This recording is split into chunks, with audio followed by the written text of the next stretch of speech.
Bonjour à tous, aujourd'hui petit exercice sur les matrices. Alors une première question avec pas mal de produits à calculer et ensuite on va utiliser tout ça pour trouver la puissance n donc de la matrice A.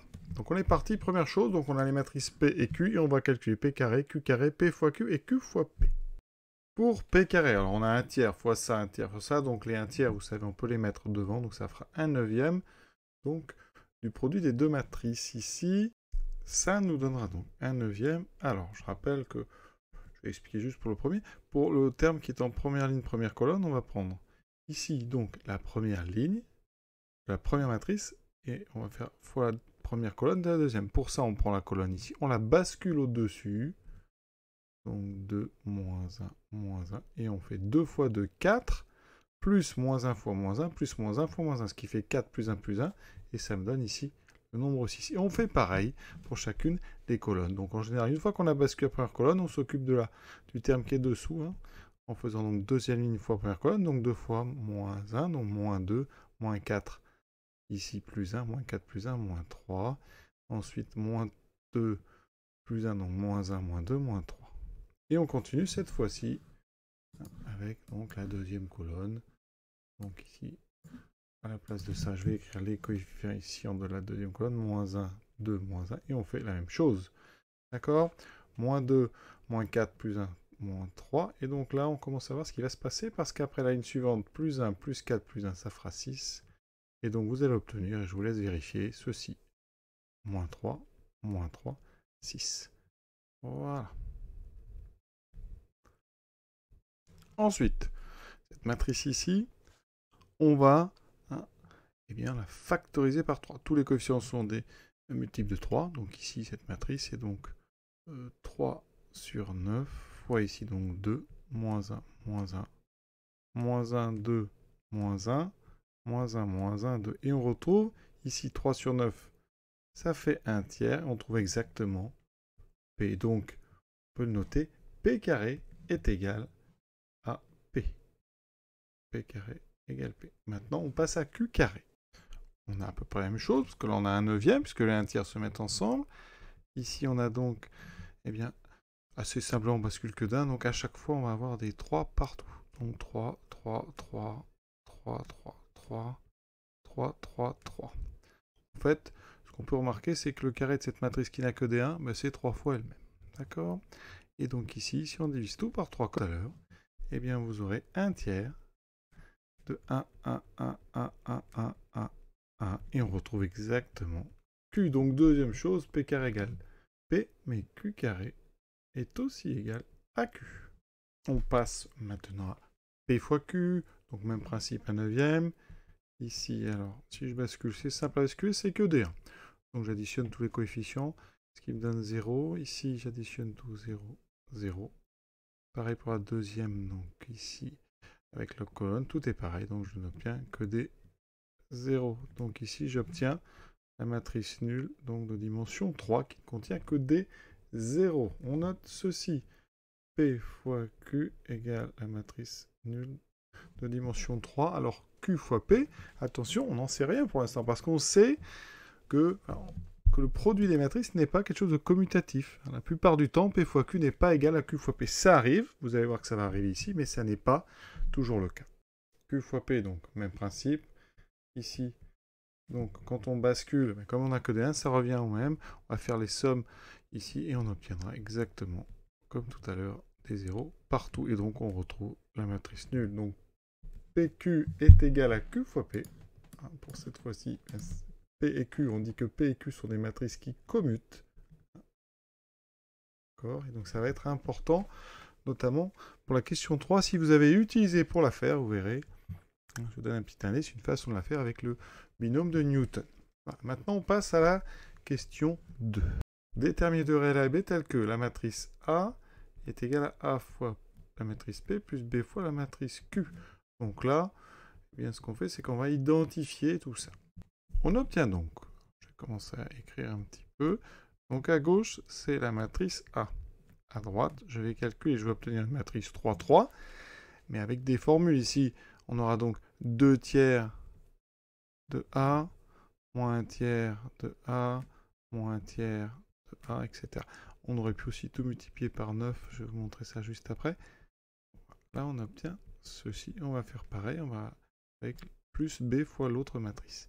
Donc, moins 1 tiers de A, moins 1 tiers de A, 2 tiers de A. Plus, donc ici, ben, j'ai des B sur 3 partout. B sur 3, B sur 3, B sur 3 partout. Et on va donc ajouter ça pour obtenir des deux côtés une seule matrice. Et on va identifier les coefficients un à un. Mais avant, on va tout multiplier par 3.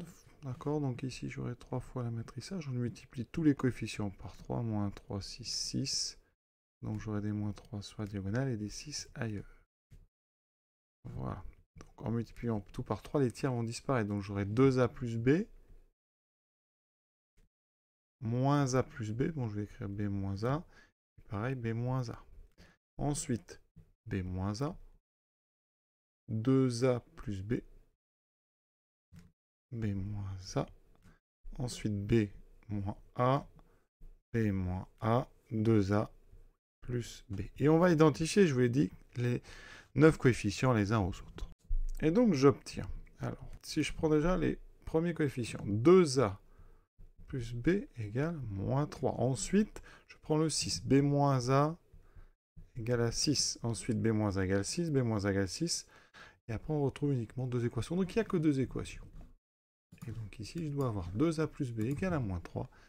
B moins A égale 6. On résout ce petit système par substitution. Donc B est égal à 6 plus A. Donc 2A plus 6 plus A égale moins 3. Ça va se résoudre très simplement. C'est 3A égale donc moins 9.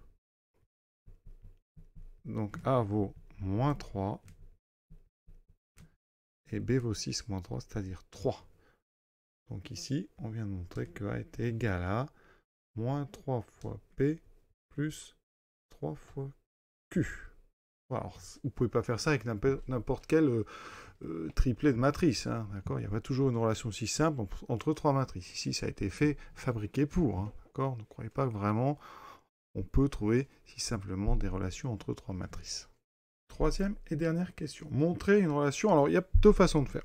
Première, intuitivement, quand on arrive de terminale, on peut se dire, on va faire un raisonnement par récurrence. Donc, on va s'y lancer donc, par récurrence sur n. Vous allez voir que c'est très très rapide.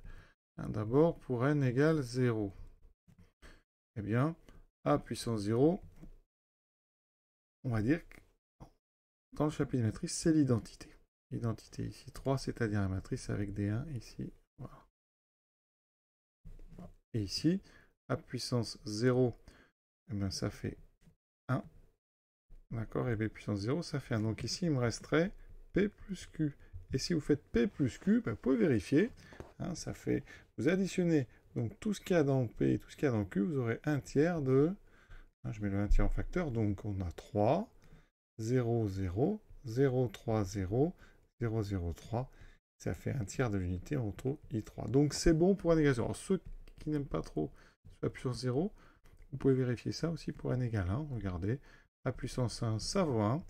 Et ici, A1P plus B1Q, d'après A et B, on a vu que AP plus BQ, c'était égal à A. On prenait A égale moins 3, évidemment, et B égale 3. Donc c'est vrai hein, pour n égale 0. Et maintenant, on va attaquer l'hérédité. Donc soit n appartenant à grand N, tel que A puissance n égale A puissance n fois P, donc petit a, hein, plus B puissance n fois Q.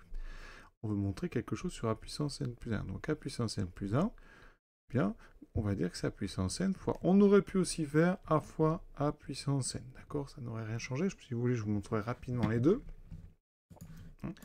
Donc A puissance n fois, qu'est-ce que ça donne? Eh bien, d'après notre hypothèse de récurrence, ça fait ceci. Fois A, et A, c'est AP plus BQ. Inutile de remplacer A par moins 3 et B par 3, hein, ça revient au même. Si on développe double distributivité des matrices, A puissance n, P, fois AP, donc les coefficients, hein, ici, on peut les mettre tous devant, ça, pas de problème. Ensuite, vous aurez donc P fois P, c'est-à-dire P carré, plus A puissance n fois B, P fois Q, je garde l'ordre, hein, plus B puissance n fois A, Q fois P. plus b puissance n fois b, donc b puissance n plus 1, q fois q, donc q carré. Avec tout ce qu'on a fait dans la première question. P carré, c'est p. Donc ça, c'est a puissance n fois p. P, q et qp, c'est les matrices, donc nulles. D'accord? Donc, éléments neutres de l'addition des matrices, on peut les enlever.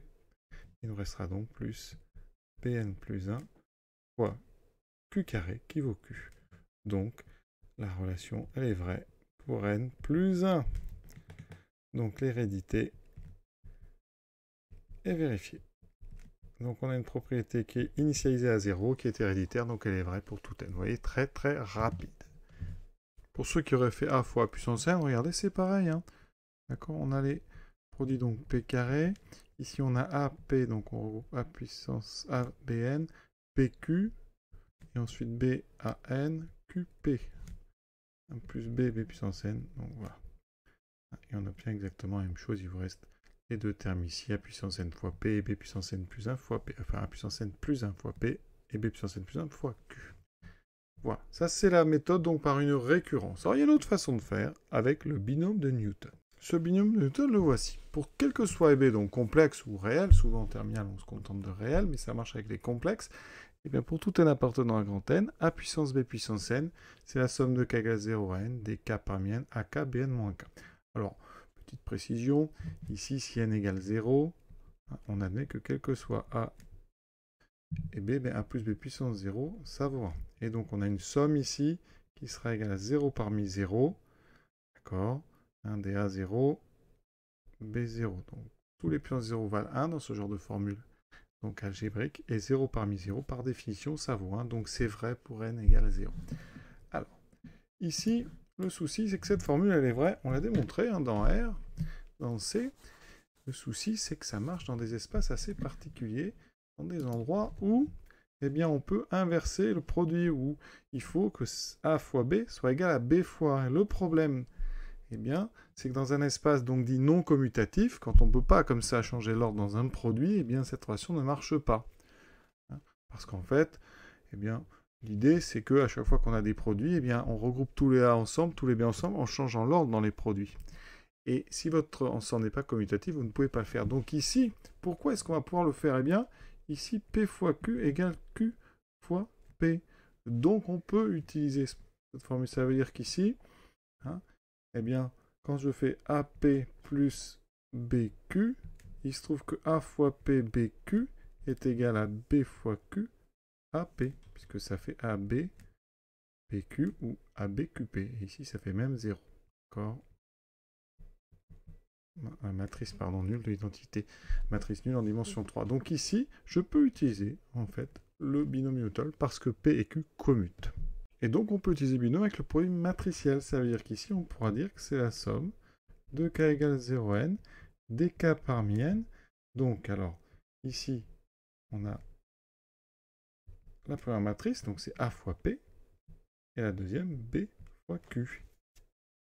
D'accord? Donc, somme de k égale 0 à n, des k parmi n. Donc, on enlève tout ça. Alors, A, k, b puissance n moins k, et j'obtiens donc p puissance q, q puissance n moins q. Et là, il va falloir séparer deux types de produits. Le premier, pour k égale 1, pour k égale 0, pardon, ça fait 0 parmi n, donc 1. Donc a puissance 0, b puissance n, q puissance n. Ça, c'est pour k égale 0.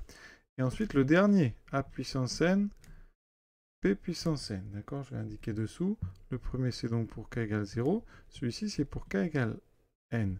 Dans ces cas-là, on n'a pas de produit q fois p ou p fois q. Alors que dans tous les autres, on a somme de k égale 0 à n, pardon, somme de k égale 1 à n moins 1, et k parmi n, ak bn moins k, et ici, p, q, qn moins k. Mais dans ce cas-là, il y a quelque chose de particulier, c'est qu'à l'intérieur de ce produit, on a quelque part p fois q. C'est-à-dire que vous avez ici un certain nombre de p, avec un nombre k supérieur ou égal à 1.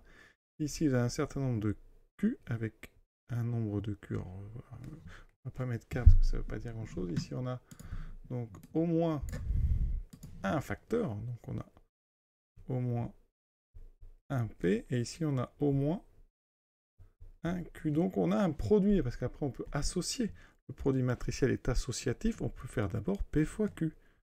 Ça s'appelle l'associativité. Pour faire A fois B fois C, eh bien on peut faire ça soit A fois B puis fois C, ou alors on peut faire A fois B fois C. Eh bien ici, c'est ce qu'on fait. Mais quand on calcule ce P fois Q, eh bien on a montré que c'était la matrice nulle, qui est l'élément neutre de la multiplication. Donc à chaque fois, ça fera la matrice nulle. Donc cette somme ici, c'est un exercice difficile, hein, en sortie de terminale, vraiment. Quasiment infaisable si on n'a pas vraiment étudié ça. Donc la récurrence s'imposait. Mais ici, voilà, vous aurez donc une somme de plein de matrices nulles. Donc ça fera la matrice nulle. Il vous reste donc, tout simplement, en remettant dans l'ordre, A puissance n Pn plus B puissance n Qn. Et donc l'exercice est déjà terminé. Donc important, quand vous utiliserez la formule du binôme, faites-le dans un espace où eh bien, vous pouvez commuter les deux, ici, termes de votre somme. Important pour appliquer la formule du binôme. Voilà, cet exercice assez joli est terminé. Je vous souhaite une bonne fin de journée à tous. À bientôt.